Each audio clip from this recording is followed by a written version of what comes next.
I'm Deborah,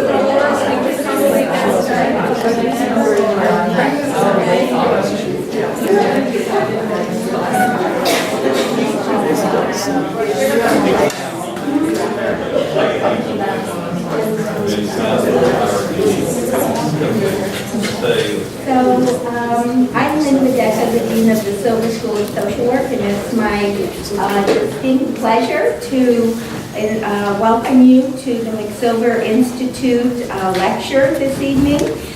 Deborah Padgett will be giving a talk on housing insecurity and ontological security. Housing insecurity and ontological security. There's no place like home. So we're really thrilled to have this lecture this morning, this evening. It's been a long day for me. I'm just going to say a few words about Deborah Padgett, who is really a major figure in social work research and has really shaped the field in terms of its research presence over the last couple of decades. She is a member of the American Academy of Social Work and Social Welfare. That's the highest scientific society within our field. She's, in fact, an officer and that board member of that society at this point. She's been very instrumental in not only pioneering qualitative methods, and I call her the mother of qualitative methods in social work research. And so she really has transformed the field in terms of its acceptance and the rigor with which qualitative methods are used. She is also known to be a fantastic mentor, both here at home, to our own students. I see a few heads nodding in the audience, and but also across the country, where she's mentored many researchers over the years. And in her honor, the Society for Social Work and Research created the Deborah Padgett Early Career Development Award, Early Career Award, to recognize rising scholars. And that's a real tribute to Deborah. We're so lucky to call her a faculty member of the Silver School of Social Work.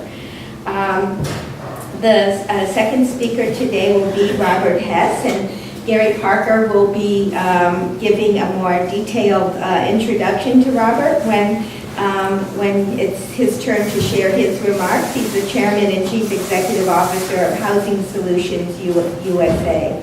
So with no further ado, let me ask Mary first if she wanted to say anything else by way of welcome or introduction of Deborah. And So let me welcome you to the McSilver Institute for Poverty Policy and Research lecture series. I think that what makes this particular lecture series unique is that we are hoping that academics will speak to policymakers, to service provider organizational leaders, to consumers of services, that we hope to have a dialogue around issues that are so important, that touch the areas of poverty, whether addressing the root causes or consequences of poverty. So we're very, very grateful for you coming tonight, and at the end we'll invite you for a short reception up on the 4th floor so that we can interact with each other and the speakers.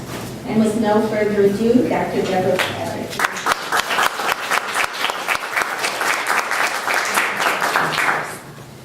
Thank you, Lynn. That's far more than I need to hear. But anyway, thank you. And I want to thank the McSilver Institute for inviting me to give this lecture. I'm very honored to be paired with Robert Hess, key policymaker in homeless services, and I look forward to your remarks. I want to acknowledge some members of my team. Mimi and Emmy are here. Anybody else make it? Victoria's here, and thank you for coming. Thank all of you for coming. There's Katie Sue coming in. Good. Okay. So what I'd like to say is, what I'm going to do is not a research talk. It's going to be really more of a narrative around an embarrassing level of cluelessness I have right now about systems change and about homelessness and the research that I've been involved with over the past 10 years, almost 20 years now. And I'm going to take it from this point in New York City and end with some challenges that I'm facing in trying to take some of these ideas around homelessness to research in Delhi in India. So this is a narrative. Please interrupt me with questions if I'm not clear on something, because I tend to get so immersed in these kinds of topics that I forget sometimes where I am.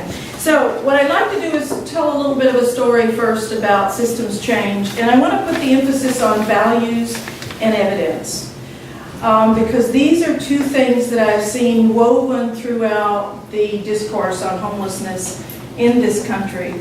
And I want to start by saying that, as I'm sure most of you know, housing insecurity is a tremendous problem in this country, not to mention the world.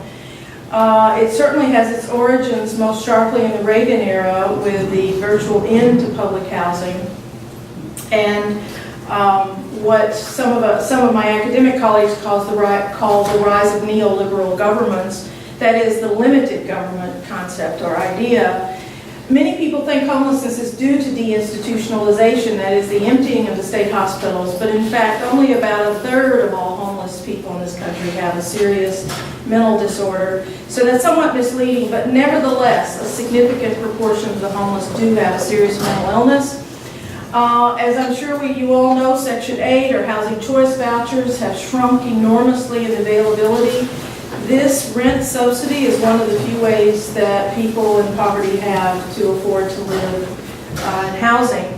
And we are currently heading towards some of the worst income disparities in our country's history, certainly heading towards 1965 at the beginning of the war on poverty in terms of income disparities. So, and here we come, flash forward. Here we are today. Last week, the Coalition for the Homeless announced that every night in New York City, 50,000 people are homeless. This is 61% increase since Bloomberg took office in 2002. Bloomberg giving the promise to reduce homelessness, I think by 2/3. And I'm not here to blame Bloomberg, but I think there is a level of contestation around what to do about it. And that's one of the issues I want to talk about today, and the role of Housing First, which has really been the center of the research that I've done, which is this practice that has sort of challenged the status quo. Some people say that New York City is fairly unique in having a right to shelter. After the Callahan decision in this city in 1979, we guarantee that someone without a place must have a bed and a shelter. A bed and a shelter is not necessarily something, a prize, shall we say, but in the last week's public relations back and forth between Bloomberg and the Coalition, it came up that that right to shelter may be diverting funds to shelters when in fact those funds could be going to more permanent housing solutions. So I'll say that. Okay, in terms of international work, there have been a lot of large-scale initiatives to address homelessness since the 1980s. Certainly the McKinney funds out of the U.S. Congress starting in 1990, coming forward today. The UK and Scotland have the Rough Sleepers Initiative.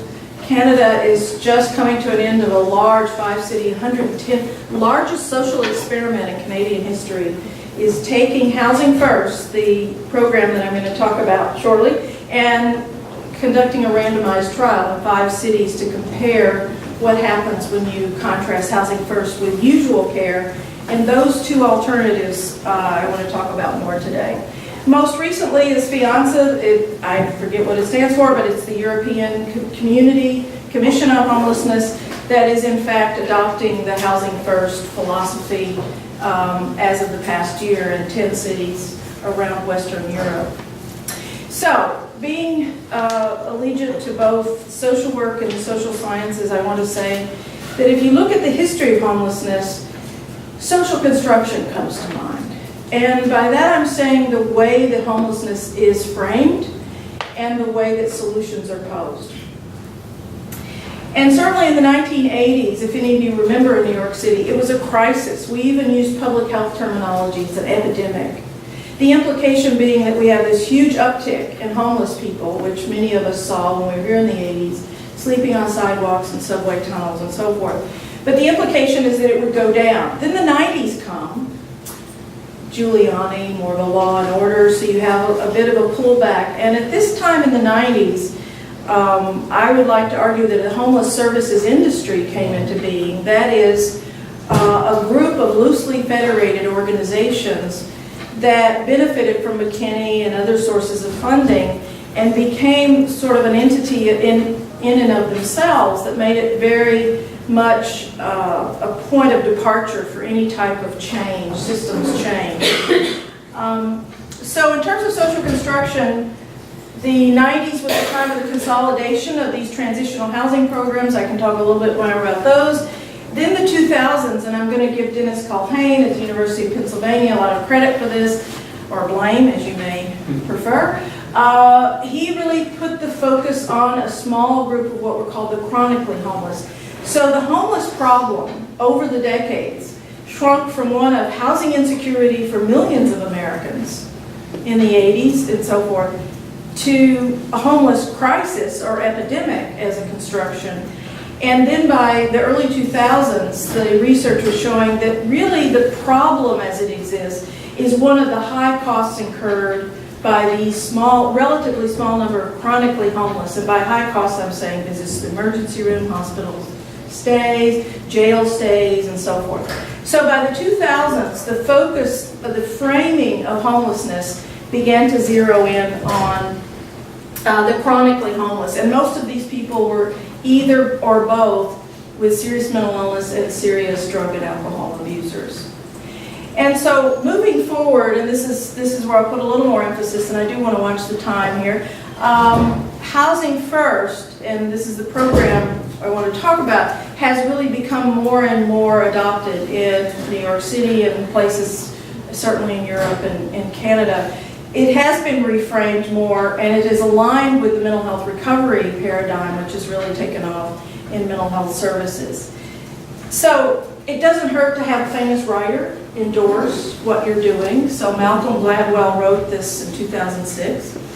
And he actually gave sort of a popular spin on $1 Million Murray, the guy who ran up $1 million a year in emergency room, jail visits, beds, hospitalizations, and so forth. And the premise was if you gave Murray and others like him immediate access to housing, it may sound like, why are you doing this? But if you want to be coldly calculating, it saves money. So this idea of housing first is really what came out in the past 5 years. And I want to move forward to how it got started. Pathways to Housing started in 1992 in New York City, and it was a direct challenge to the treatment first, or what I call sort of the homeless industry, which actually posited that consumer choice was valued. Access to housing was immediate. Services came with that access, whether it was assertive community treatment or intensive case management, and that the idea of providing a platform, a place to live, was the road to recovery. The alternative, let's get this thing working. So this is Housing First. This is what's called the staircase approach. And this is has been, and I would say continues to be, the dominant system. It is changing, but the system is you go into a shelter and you work your way up through good behavior, through adherence to rules, taking your medications, focusing on abstinence. Pathways focuses on harm reduction. That is, you do not lose your housing if you are using drugs or alcohol. That's not necessarily viewed as a wonderful thing, but your housing is disconnected from the way you make your choices. So this has been really the focus of all of my research in the past few years, is contrasting, and the grants that we've gotten have been qualitative methods, so we've had the privilege of actually talking to consumers and frontline case managers and really understanding how these two types of programs affect clients. So the staircase, and this is what I would call like a rapid ascent elevator. You know, you go straight from the streets into your own apartment. And so you couldn't ask for two more contrasting models. Things have changed considerably since, but still with the funding from HUD, from McKinney, New York State spends, is it $7 billion a year, I think, on mental health alone.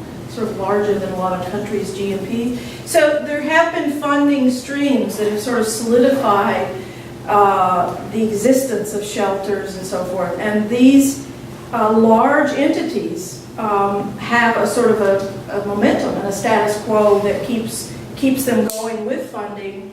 And of course, then you have the de facto system of jails. So the problem of homelessness extends well beyond a shelter or a soup kitchen or a food pantry. You see it reverberating throughout our system of social and health services. So a little bit about the research. So I say there's a genealogy research about pathways to housing. The first study, which I want to go back to the two terms evidence and values. The first study is where most of the evidence came from. This is the New York Housing Study, which was funded by the federal government. The PI happened to be the founder of Pathways, Sam Tsaveris, which is sort of interesting coincidence. And that ended around 2002, but it was a randomized trial. So now we're getting into the language of evidence and evidence-based practices. The two studies of which I've been privileged to lead are the New York Services Study, and the one we are currently involved in is the New York Recovery Study. These have followed in some ways in the footsteps, but they've been much more open to understanding from the consumer's point of view and from the case manager's point of view what it's like to either have housing, not have housing, how do you view your substance use, how is your social support working. Being qualitative methods, we haven't ruled anything out in terms of the way we interact with consumers. So I want to talk a bit about the findings from these and what we found and what you find from a randomized trial.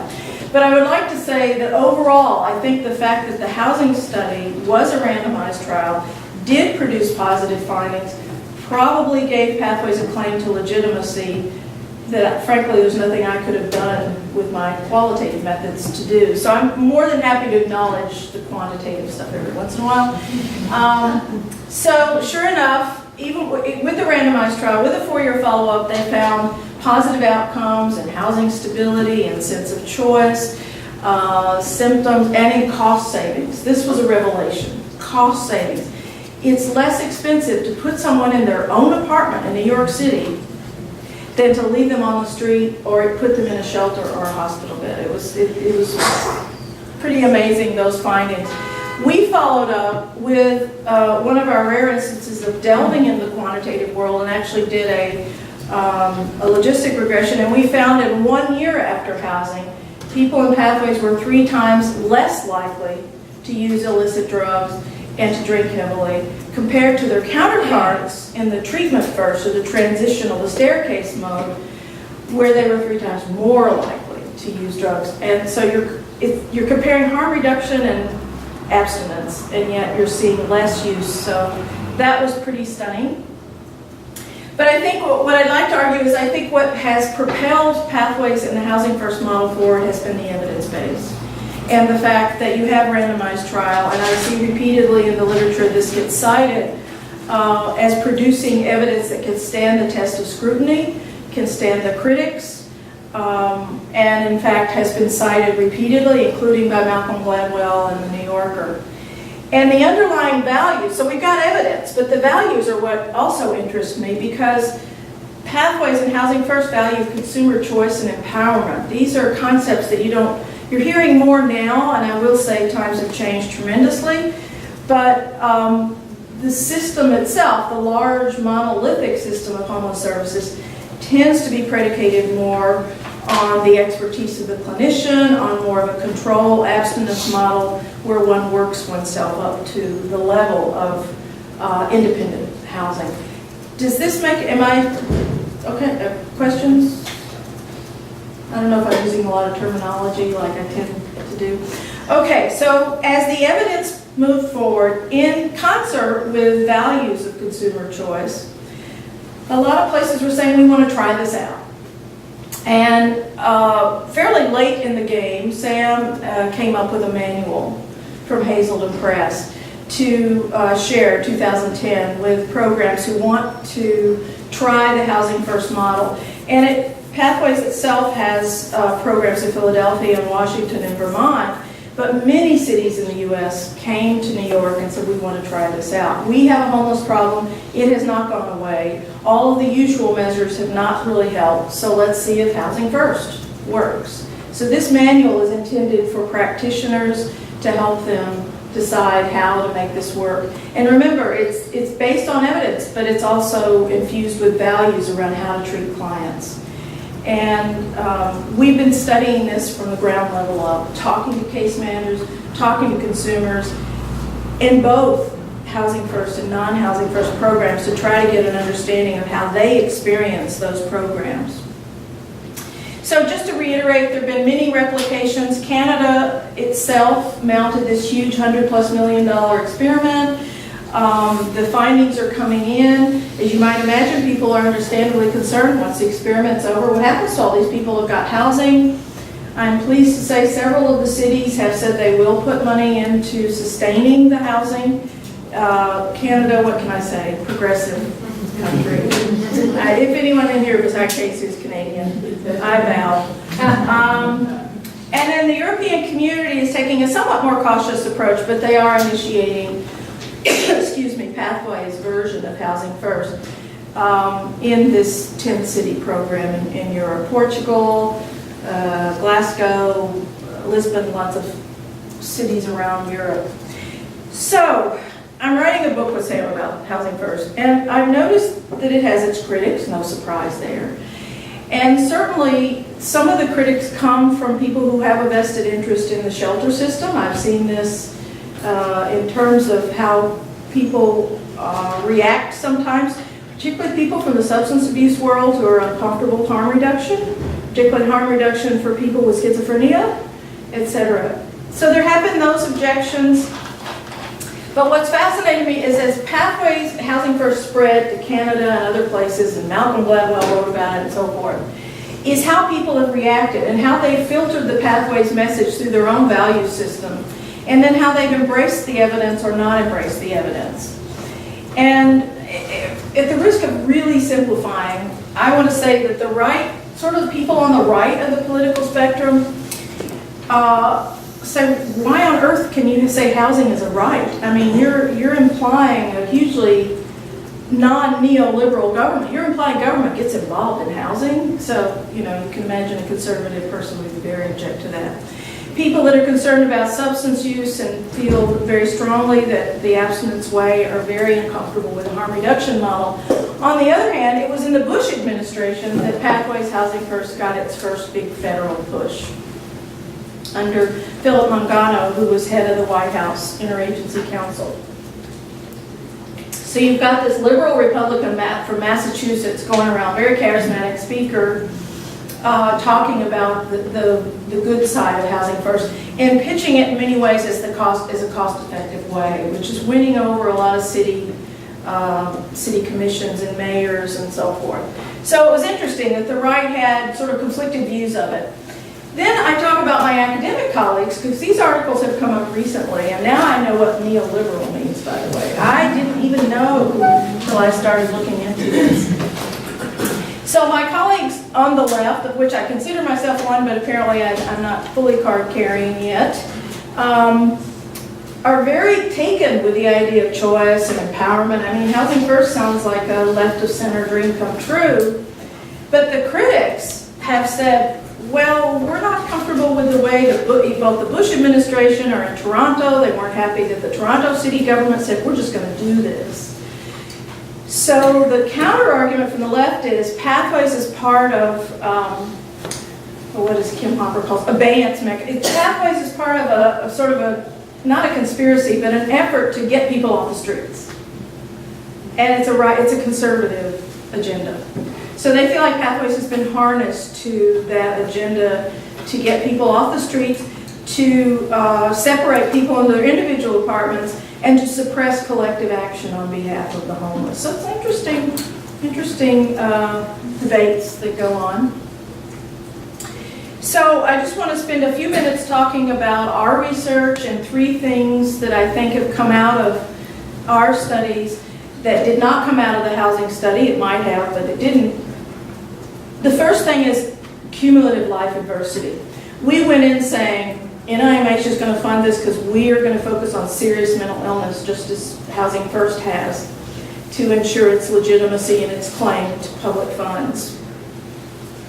What we found is that schizophrenia and bipolar disorder are just one thing. It's a life of extreme poverty, deprivation, and trauma. It's varying somewhat, but serious cumulative adversity. And in our newest study, we're focusing on this much more.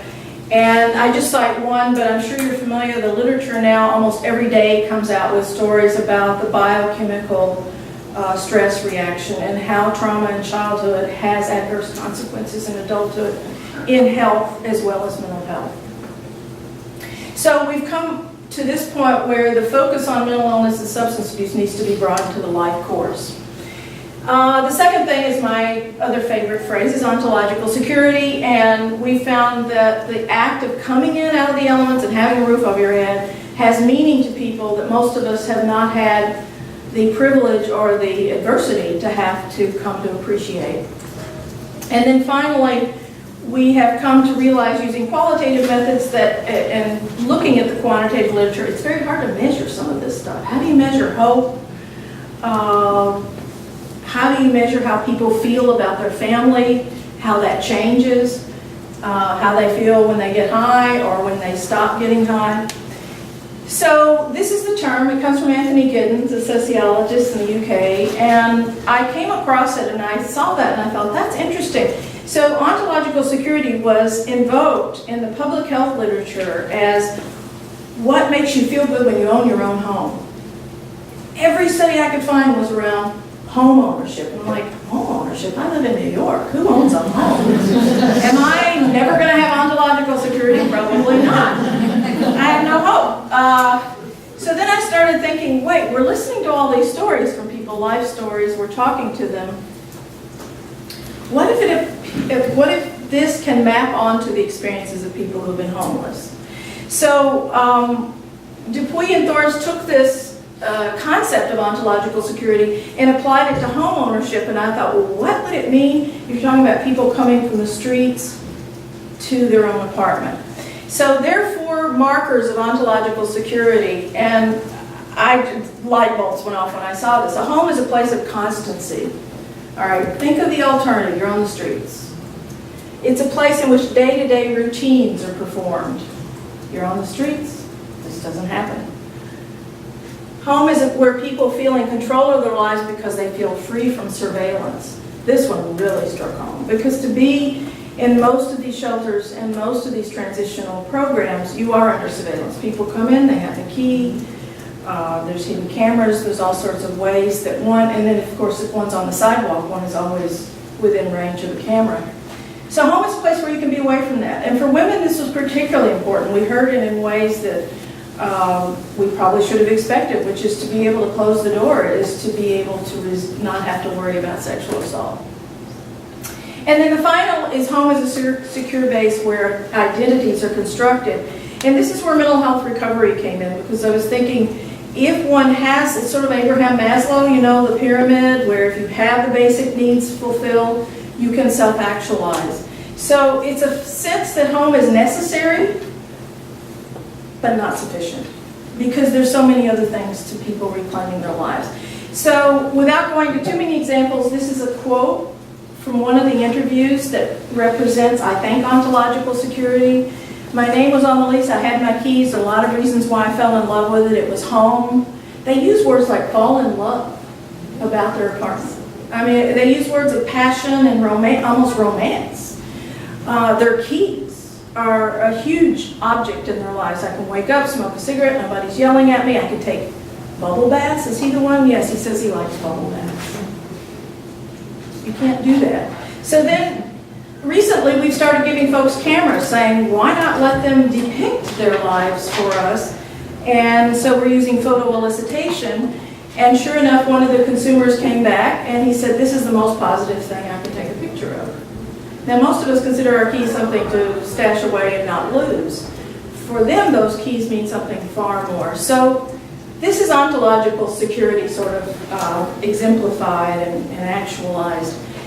We heard the opposite from people in the mainstream treatment first. Certainly some individuals have always told us they needed the structure of living in congregate living and having surveillance and having that strict rules, urine tests, and so forth. But what we've been hearing overwhelmingly is frustration. And how long does it take me to get up the staircase to get my own home? And what do I have to do? I'm doing everything, I'm staying clean, but it's not working.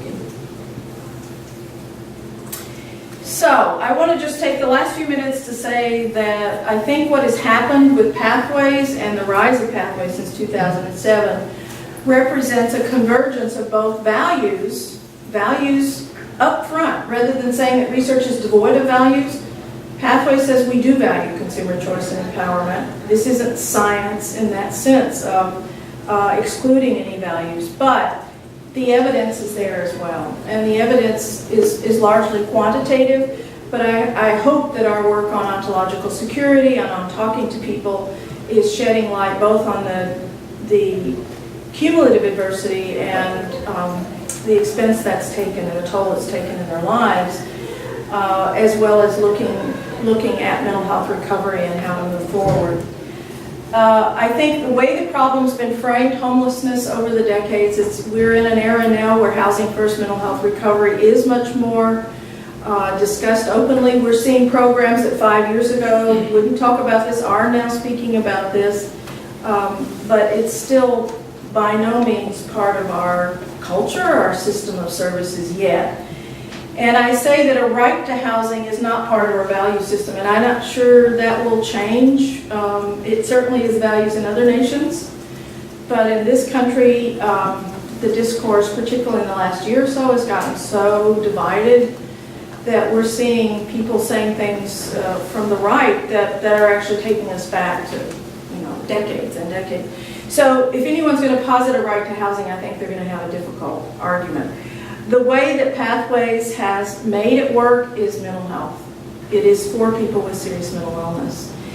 When people have applied housing first to substance abusers, crack cocaine users and so forth, there's a group in the South who has found that it doesn't work as well, but then there's a group in Seattle that is published in all the main journals that's shown that even these places where men are drinking heavily but given housing first are saving money and providing better outcomes. Of course, the local newspapers are saying, how could you have bunks for drunks and this kind of thing. There's a lot of pushback. But the $1 Million Murray article and the actual evidence, which was published in JAMA, has shown that housing first can even work for primary substance abusers. But Pathways was started, and the funding streams have been predicated on mental illness as the sort of the ticket to being able. So housing security, insecurity, I want to go back to that because that still is out there, and we still don't talk about it much. And I would like to argue it's underlying a lot of the social problems we have today. So, as if things weren't complicated enough in New York, I decided to go to India. This is what happens when you get a sabbatical, and, you decide you want to branch out a little bit. So, with Katie Sue, who's here today, we've made 2 trips in the past year. You want to hold up your hand, Katie, so you helped me get through Mumbai, Goa, and Delhi. And with the help of Dr. Vikram Patel, who's a leading expert in world mental health, we have made some trips. This is actually in Old Delhi near a mosque where homeless people congregate near the mosque, and they have some pop-up clinics there. But as you can imagine, the whole framing of the issue, the way homelessness is addressed in India is incredibly complex. And they do talk about homelessness there. But as you can imagine, it's a very different conversation. One thing that strikes me about India is they have a rights-based discourse. They do believe housing is a right. But that's another interesting thing about India. There's some incredible laws on the books. But the economic reality is so much different. I call your attention to a mother preparing her daughter for school and a sewer pipe. So another aspect of homelessness in India is a lot of homeless people are working people, but they have nowhere to live. So where does mental illness fit into this? So we are trying to, we met last November with representatives of homeless shelter operators as well as nonprofit organizations that are providing services. We went to the psychiatric hospitals, we spoke to them. Right now in India, it's pretty much either you go to the hospital, or you have family, or you're what they call a pavement dweller. And so this is just the extent of the problem, and these are gross undercounts, but this is what I could find. 110 million in slums. 1 out of 3 urban residents in India live in a slum, and I think you all know if you've seen the movie, you know what it's like. 10 million are pavement dwellers. These are people you literally will see families on the sidewalk with cooking fires, children gathered around, living their lives in the open on a sidewalk. They are working on some very progressive mental health legislation. We'll see if it gets through.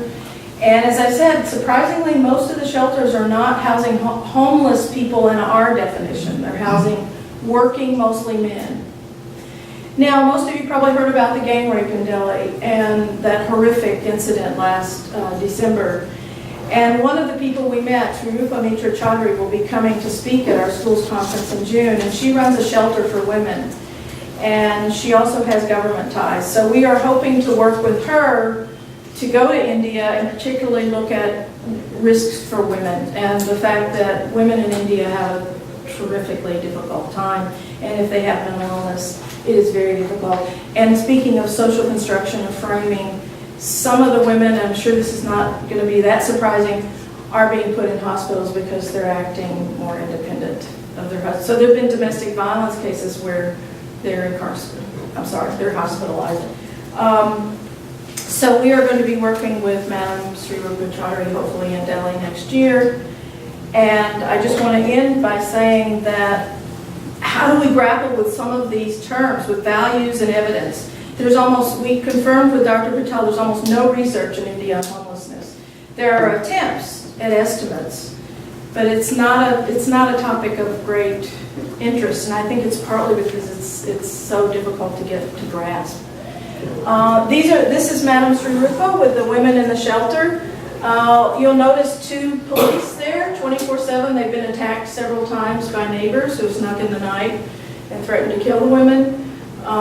This is in North Delhi. This is one of the shelter rights campaign, and the Banyan Chennai or Kolkata is probably the leading organization helping homeless mentally ill women.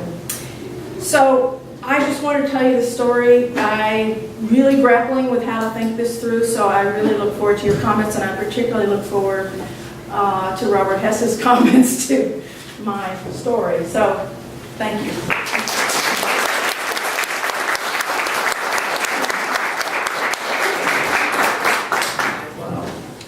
Deborah, that was really an incredible presentation, some fantastic research, and very enlightening in terms of the situation of housing. And I'm very excited now to introduce our policymaker, who's part of the mission of this lecture series is to bring together the researchers and the policymakers and to make sure that dialogue is happening. And we have one of the premier policymakers, even nationally, with us, and it's Robert Hess, who currently is chairman and CEO of Housing Solutions USA, which is an organization that believes that homelessness can be ended for all men, women, and children who do not necessarily have a place to stay on any given night. He's an innovative leader. He's got a long track record of success in developing programs that have ended homelessness for thousands of Americans.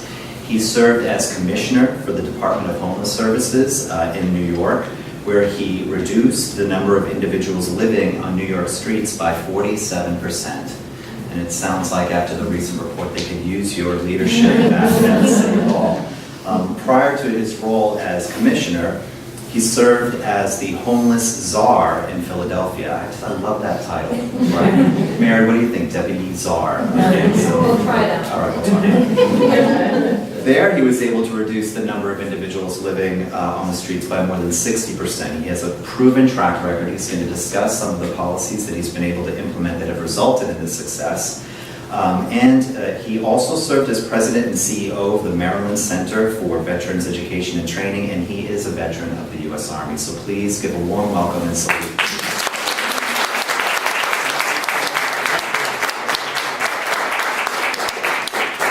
Thank you. I actually just came by to listen to Deborah, And I think she has already said a lot of things would lead to very good policy. So I hope everyone was listening.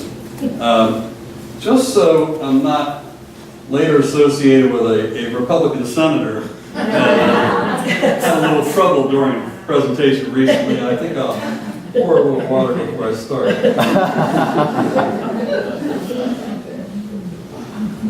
I appreciate all of Deborah's comments, and I want to start with a commercial. Deborah talked about part of the Reagan story being essentially the beginning of the end of public housing in this country. I would say there's another part to the Reagan story, which was the beginning of the end of living wage in this country.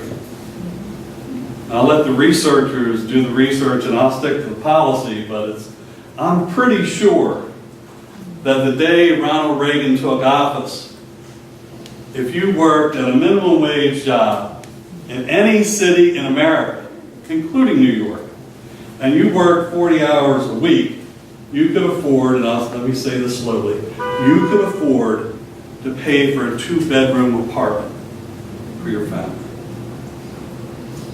How far we've come. How far we've come. Now, in fairness, because I have worked for Democrats, Republicans, and independents, and some independents that were Republicans and Democrats, it hasn't gotten any better since then, no matter who's been in the White House, really.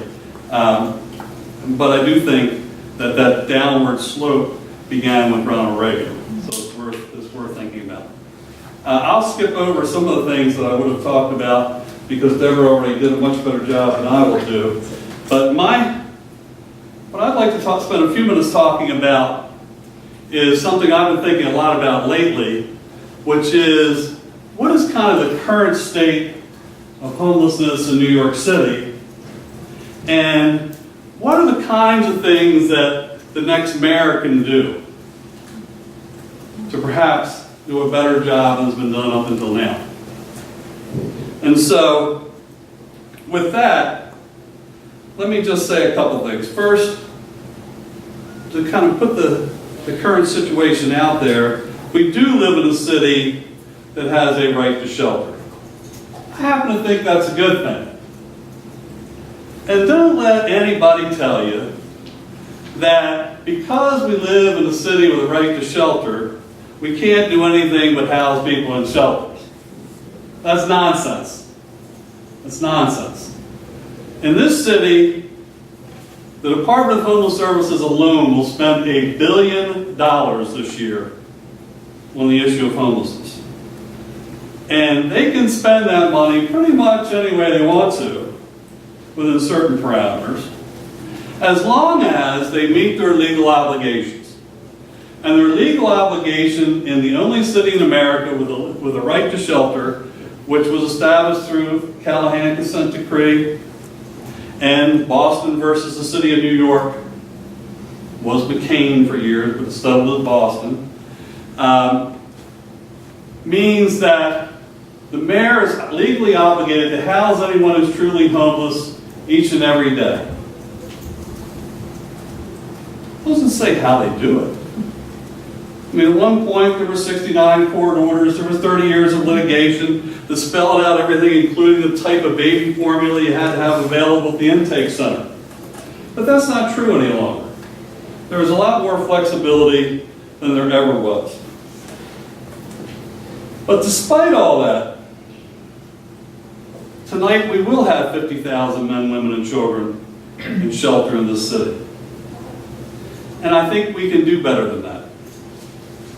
And so we ought to be thinking about how to influence, and this will be the call to action that I'll leave you with. We ought to be thinking about what we can do now to make this a little bit of an issue in the mayoral campaign. Right? And that's especially important for one of the recommendations I'm going to make as we go through this. But first, I'm a little bit sensitive about being a former Department of Homeless Services Commission. Just a little bit sensitive. And my sensitivity lies in the expectations of the department.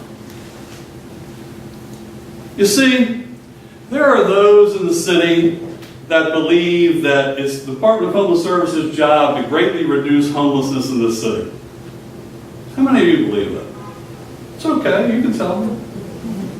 There's one, very honest. There are some people that believe that it's the Department of Homeless Services' job to create affordable housing and living wage jobs in this city. How many believe that? There's others that really believe that it's the Department of Homeless Services' job to develop federal, state, and local policy to reduce homelessness in this city and across the country. You know what?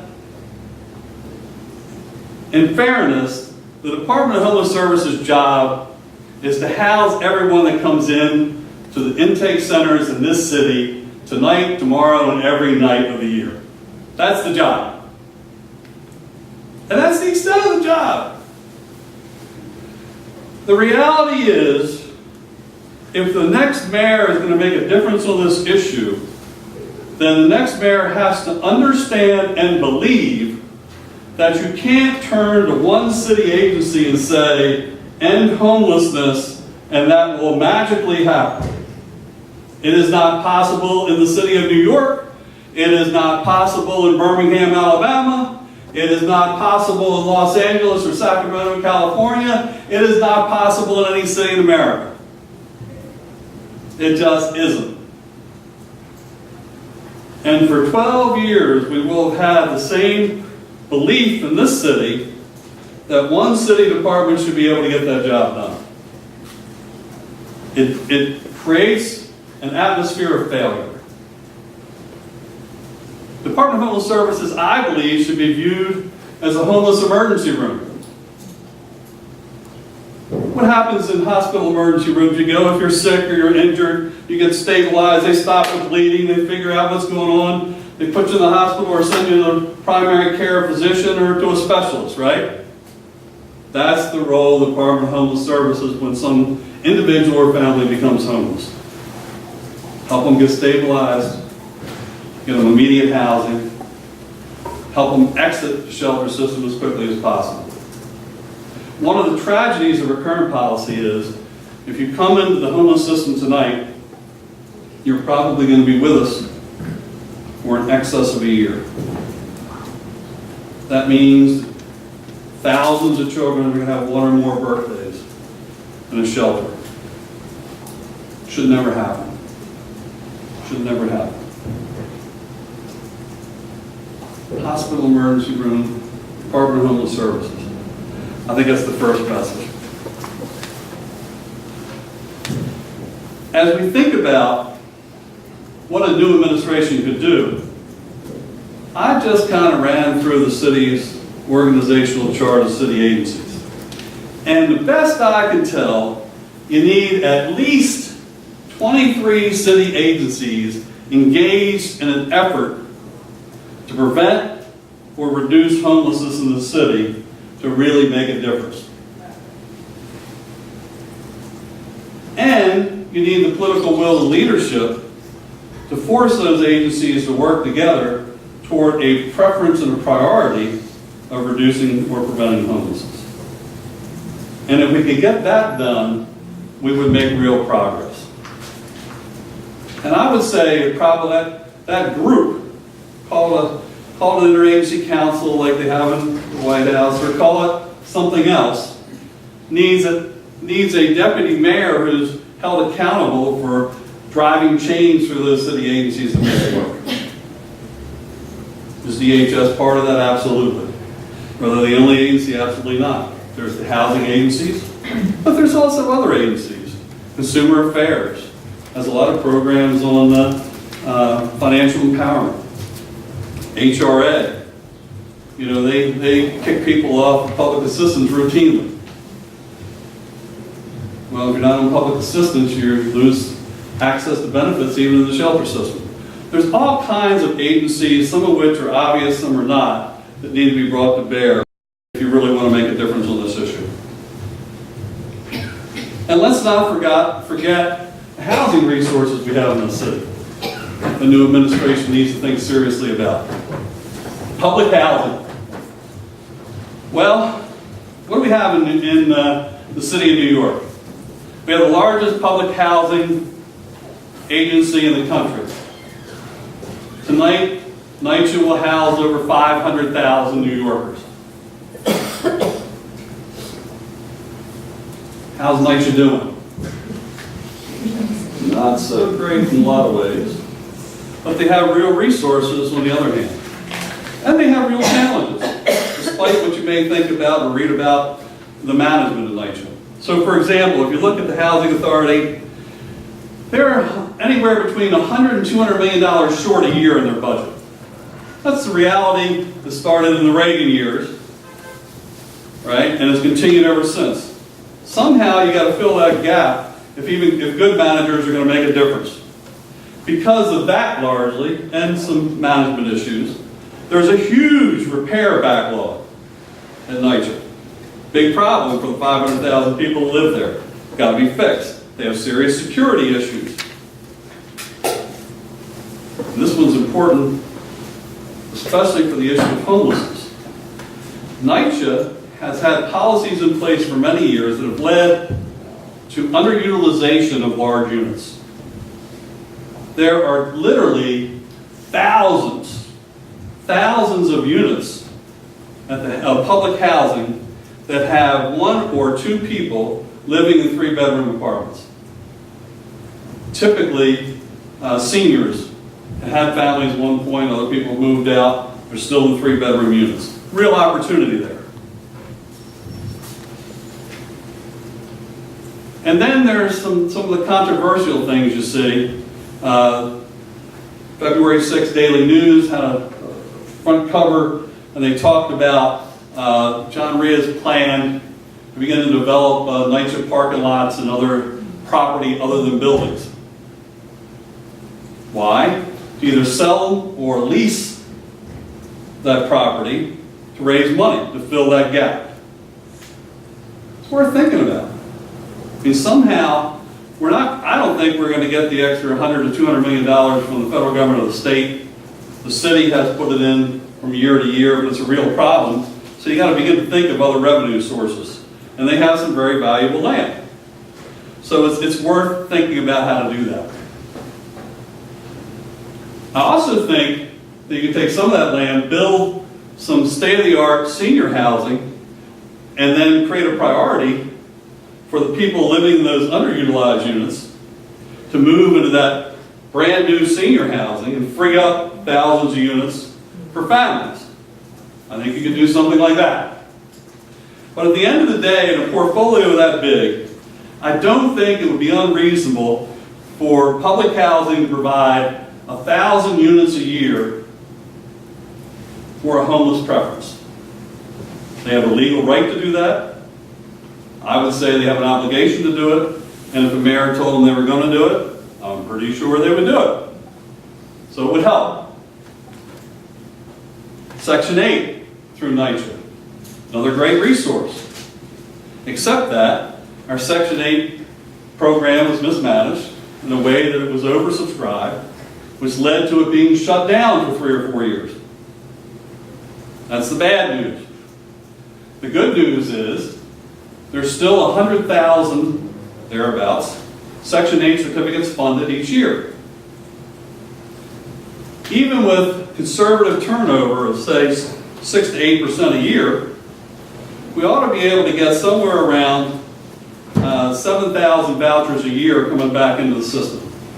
If you took half of those, 3,500 a year, and put the homeless preference back on them for a specific family, maybe some that are disabled or those that are at serious risk as determined by ACS for child welfare issues, you can make a real dent, again, in the shelter population. 1,000 here, 3,500 there, it's beginning to add up. HPD. We have some of the best supportive housing providers and developers in the country right here in New York City. The state has over 43,000 units of supportive housing. We ought to continue that portfolio to grow. But supportive housing always has services associated with it. And so I wonder if those same level of services are needed in year 10 as day 1. And I wonder how we could do that assessment. I also look at the brand new supportive housing that's being built, and it's incredibly beautiful. Large units, green buildings, state of the art, and I think that's wonderful. Our clients certainly deserve that. But I wonder if we were to kind of ratchet it back just a little bit, if we couldn't build more units and serve more people with the same dollars. And I think that's a discussion that's worth having. HPD also has a Section 8 program. It's also fallen on tough times, but has some vouchers, not as many as Lakeshore, that can come back into circulation each year. But if you took the new development, some turnover out of some existing supportive housing, and a few vouchers, I would say HPD could produce at least 500 units of homeless preference housing a year. Now we've added that to our 3,500 or 1,000. Then Housing First. I won't spend a lot of time on Housing First because I think that case has been more than made.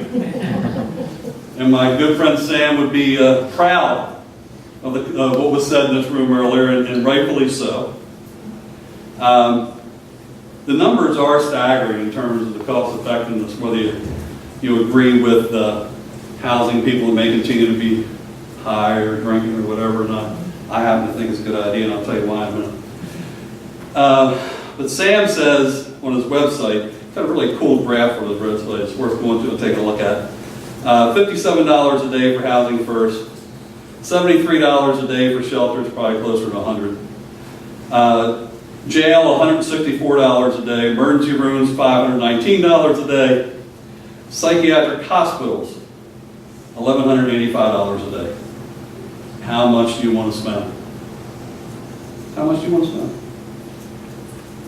Our friend Dennis Culhane at the University of Pennsylvania, which Deborah talked about earlier, did a study in the early 90s, I think it's well over 10 years old now, that said if you're severely mentally ill living on the streets of New York City,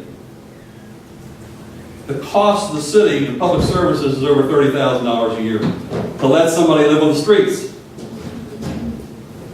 Not only is it the right thing to do to help them move off the streets, it's a lot less expensive.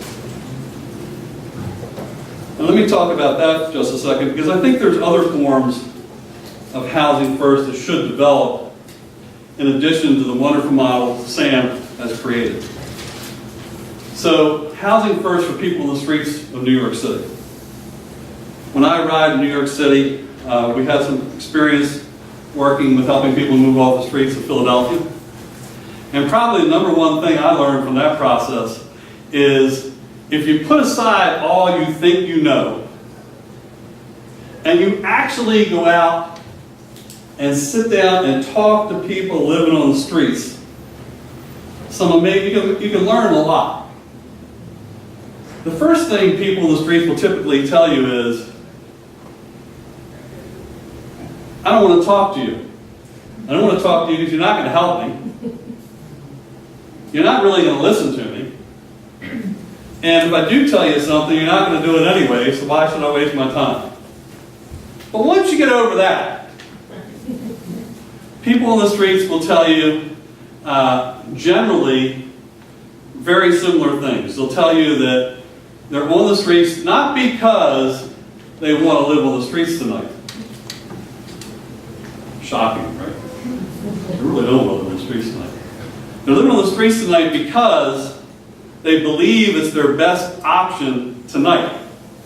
Why is it their best option? Because then there's the list of I'm not going into the shelter system.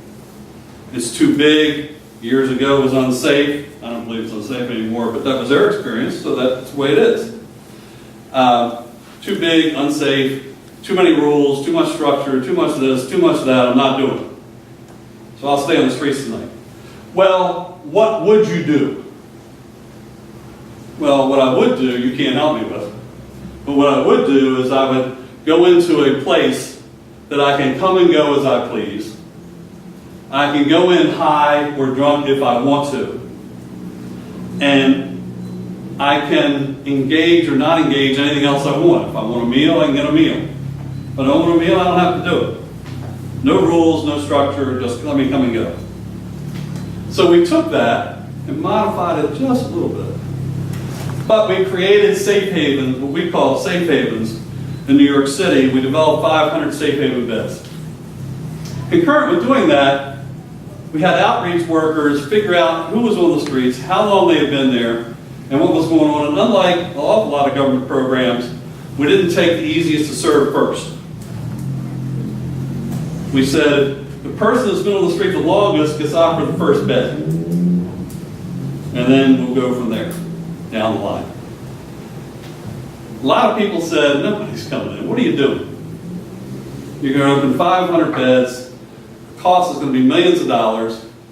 And these folks are not coming in off the streets, especially those that have been on the streets the longest. Well, we created 3 rules for the safe havens. 1, you couldn't bring in weapons. You couldn't fight while you were there. And you couldn't bring in your drugs or alcohol. Only 3 rules. Anything else, no rules. I didn't share that with the mayor. But we did it. We opened 500 beds, offered them to the person who's been on the streets the longest, and what happened? Every bed was full within 2.5 weeks. The average person in those beds had lived on the streets of New York City for 8.5 years. And I'm not a researcher, I'm just a policy guy. But here's what I observed. I observed that people didn't come in and go out, in and out constantly. They tended to stay in when they came in. Their alcohol and drug consumption tended to be reduced more and more over time. And over time, they wanted the next housing option. The safe haven wasn't enough. We also, I should say this, we made the safe haven small, 20, 30 beds tops, because they didn't want to be in a confined, a big environment, and we provided some degree of privacy in the safe havens. Very, very effective. That's what helped us reduce the number of people in the streets. And we did it by, again, taking the people who've been on the streets the longest first. So I think, from my perspective, safe havens, as we did them in New York City, not as what McKinney would call a safe haven, is really a housing first method. We also experimented with community-based prevention and rapid rehousing, trying to engage people at the front door of the shelter system and help them relocate in the community without going through the shelter system with some success. I would call that a housing first strategy. Even with individuals with mental illness, I believe that not everyone needs an ACT team. I believe there are people you could take a Section 8 and an ICM and put them together and create housing first on the fly pretty quickly with great success. And our success in the city with respect to people that are substance abusers in housing first is much more like the outcomes that are reported out of Seattle, where it really does work over time. Okay, I'm going to leave time for questions, so I'm going to zoom through a couple of other things. Exit strategies from shelter. What do you do in a city that's 50,000 people in the shelter system today, and how do you help those folks move out quickly and back into the community? Well, history can be helpful. So let's look at the history first, and then look at some possibilities moving forward. In the last 15 years, there's been really 3 exit strategies from shelter. First has been Section 8.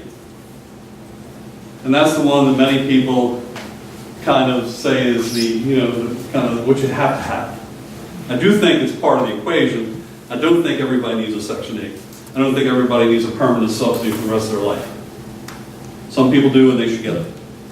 But, as history is a guide, when Section 8 was the primary exit strategy for shelter, an average of 76 families per week moved out of shelter into Section 8 programs. That's a fact.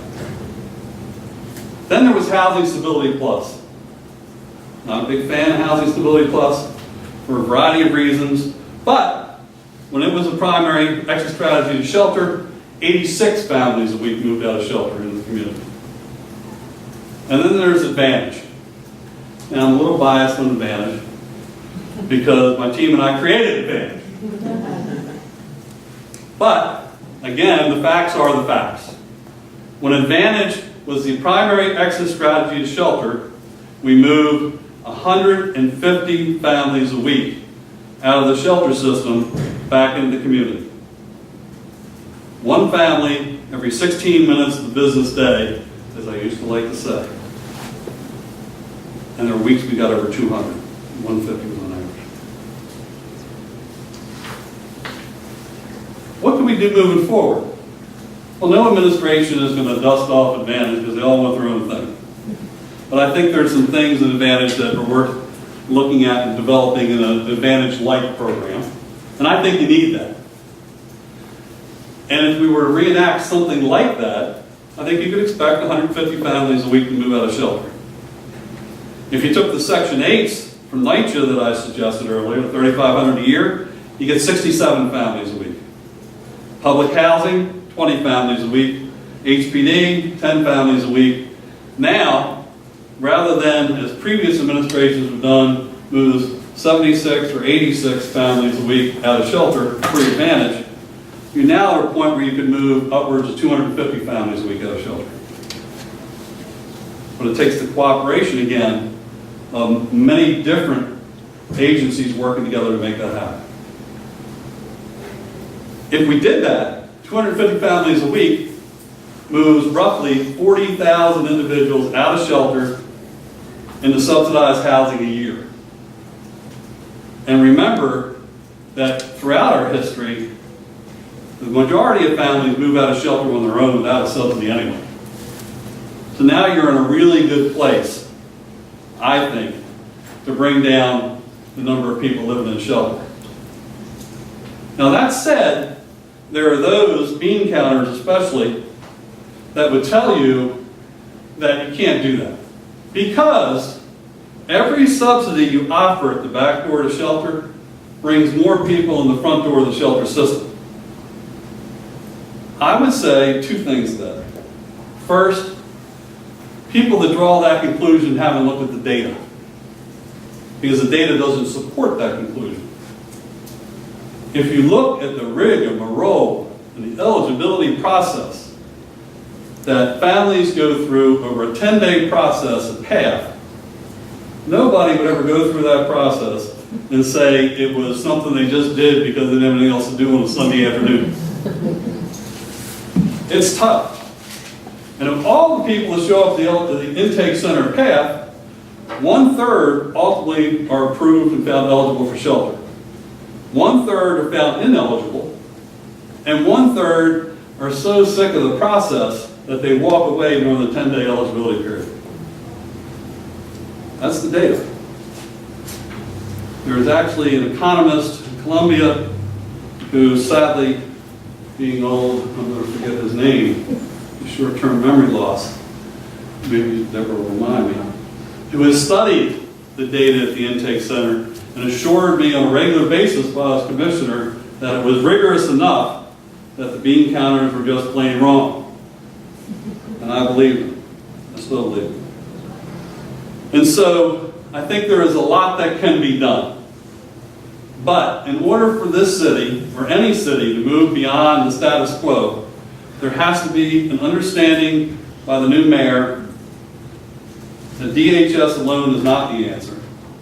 That it really will take a coordinated effort across city departments. That's going to take a lot of political capital to make happen.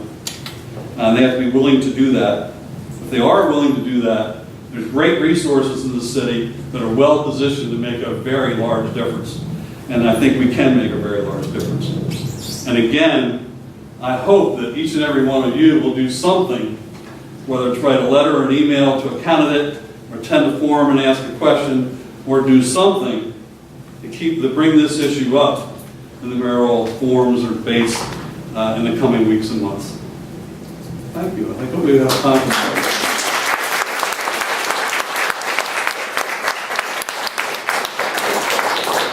We do have a few minutes for questions for our speaker and the speakers, so please feel free.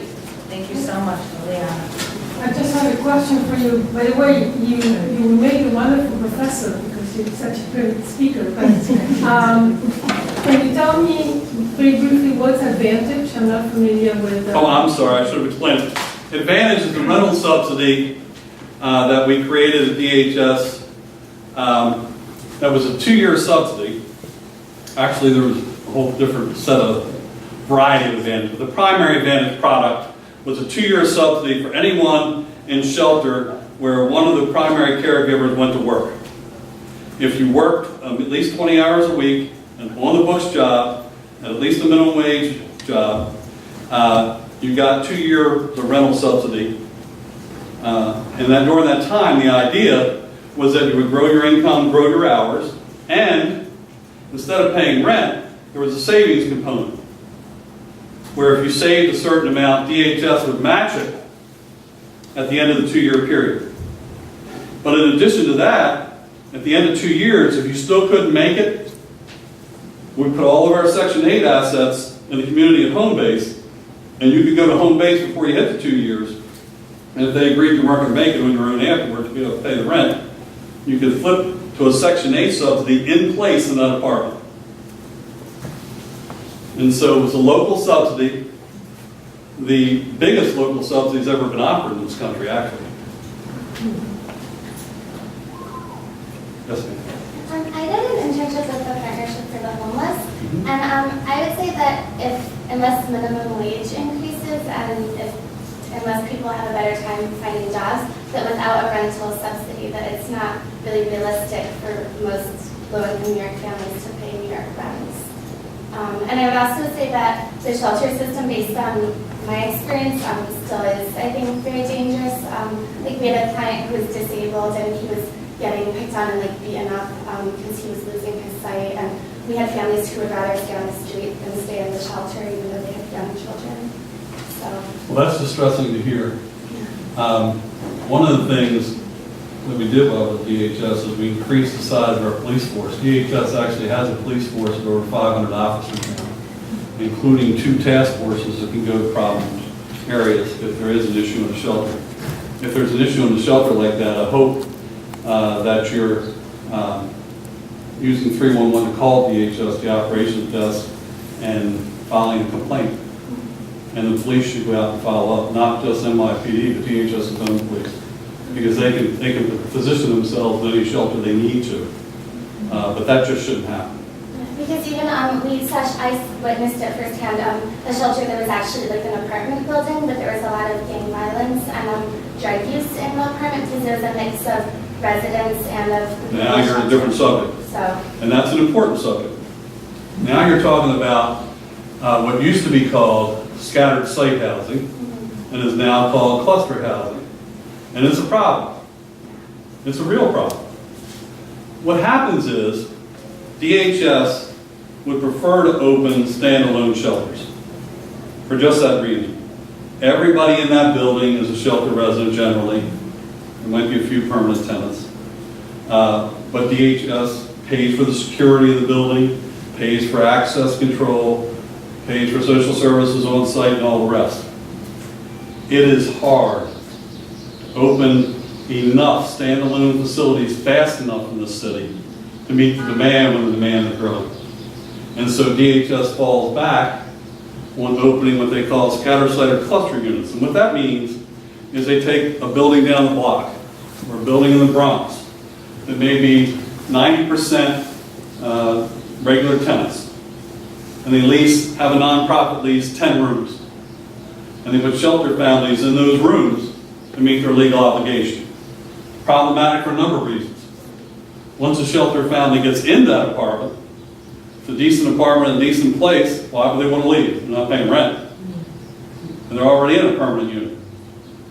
If it's a building like that has some gang activity or other serious violence activity, that's a real problem because DHS is not controlling the security of that building. So the same, kind of rigmarole or danger that other tenants of that building are in, DHS clients are in. Ultimately, I think DHS should get away from scattered site cluster buildings, period. But that's a big lift. Today, there's over 2,000 cluster units in the city of New York. What that means is you'd have to open 20 to 30 shelters. And every shelter you open, you got a community fight, you're probably in court over it. Very tough. It's a tough problem. I was curious, given the job of DHS as you described it, what role can DHS play in recidivism? Or how do you address that as an issue? Well, there's a couple answers to that question. The first answer is, if it was up to me, families and individuals would not be in a DHS shelter long enough for DHS to do much about what's going on with that family after they leave, other than to get them tied into the services in the community that they'll need as an ongoing benefit. Right? However, to the extent that there is no exit strategy and the length of stay continues to expand, then I think that gives DHS the ability to have their providers work with families for over a longer period of time and help with jobs and other things. But it's tough. It's tough, and you gotta kind of be careful what the expectations are. There's one thing I can tell you for sure. When we started Advantage, there were those very high up in the government that said to me, people are not going to go to work. I said, what are you, crazy? Of course they're going to go to work. They got a real opportunity, a real job, they're going to go to work. They want just what we all want. Have enough money to be able to pay their bills. But there were doubters. There were doubters. So I went to the HRA commissioner, and I said to him, Robert Doerr, look, you hold these fancy kind of job fairs all the time in the city. Hold a job fair for my homeless families. He said, what if nobody comes? I said, you know what? If nobody comes, we will have learned a lesson. You can make fun of me at City Hall. It's okay. Let's just kind of try it. And you're going to do it at a small hotel. I said, no. You got to do it like you do every other job fair. Let's do it at the convention center. Let's do it right. And he did, to his credit. What happened? Opened up that morning at 9 o'clock. Just on the way to work. I was going down the West Side Highway anyway. I said, let's say I stopped by the convention center a little early. 7:30, I went by the convention center. The line was around the block. That day, over 3,000 clients from the shelter system lined up for jobs. It's amazing. People want to work and they want the opportunity, and given real opportunity, and where it gets tricky is our job training programs often set people up for failure. And so people have been through that so many times that it's hard for them to believe something good is actually going to come of something. But if you offer real hope, like we did open in the safe haven beds, people will come. People want that. So what can we do? I'd like to say we didn't have to do anything because people aren't going to stay with us very long in the shelter system. But as long as they are, there's plenty we can do if we want to. But we have to want to do. I'd love to go back to this notion of housing as a right, or a right to have a home. And Deborah, I think that was on your slides, that that's not in our value lexicon. And I saw that in the election, the 47% comments around people would have a right to a home. I wonder what would it take in the other countries to kind of create that kind of right? And if you could comment at all about how how far we are. Because you're in a school with a very strong social justice mission around people's kind of rights, so. You're talking to me? I'm talking to you, and I'm talking to Mr. Hess as well. But I thought you really kind of hit on values that I think, and so have you in your conversation.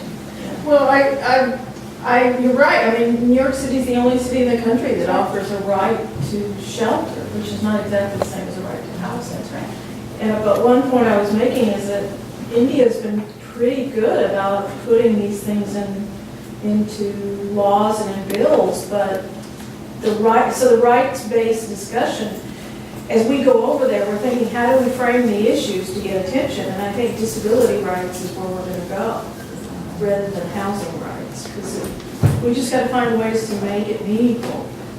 And as much as housing is a right, when you've got over 100 million living in small, it's just a different discourse. I think the best model that I've personally seen has been in England. The rough sleepers is one initiative, but they do seem to have a desire to house people, as opposed to shelter individuals and families. Now that's a little different form of government and different form of subsidies and funding and all the rest.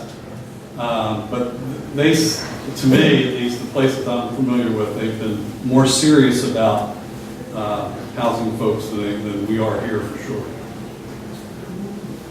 I just want to go back to Deborah's work and integrating it into what you were saying about the scatter site. And it sounds like Deborah's work is really talking about the sense of home, and not just with that, but a sense of community and being within the community. And it troubles me that some of the direction in cost saving and in these housing solutions that you're talking about to go from scatter site to address safety issues, so that there's security forces that are helping keep buildings safe and everything.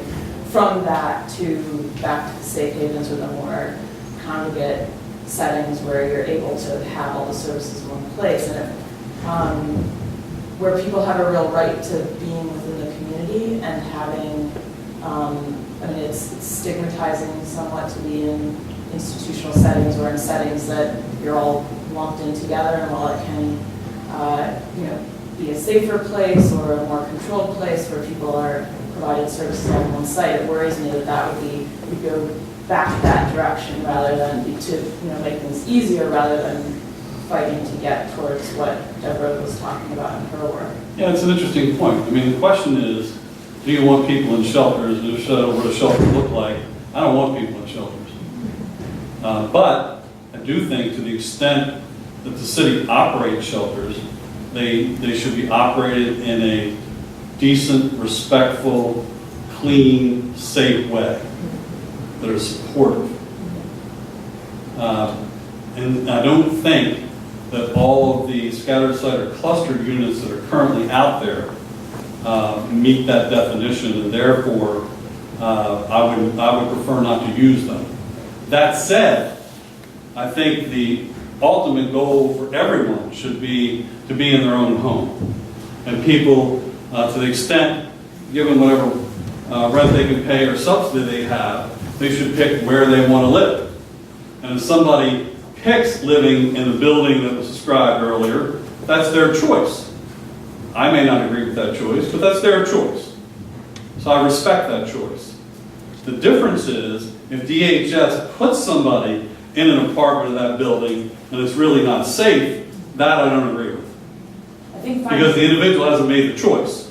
Yeah. Finding policy solutions in these creative ways to get people out of public housing as an entity, right? So that you're not relegated to the giant housing complex, the monolith of public housing, or into these large-scale shelters, or even small-scale shelters, and into homes. And I think the stuff that you're talking about creating people's own personal economies and jobs and living wage and all that stuff is really important. But I'm really curious about those creative housing solutions to get people out of these kind of larger scale and what I would like to say are institutions like public housing. But not everybody wants to be out.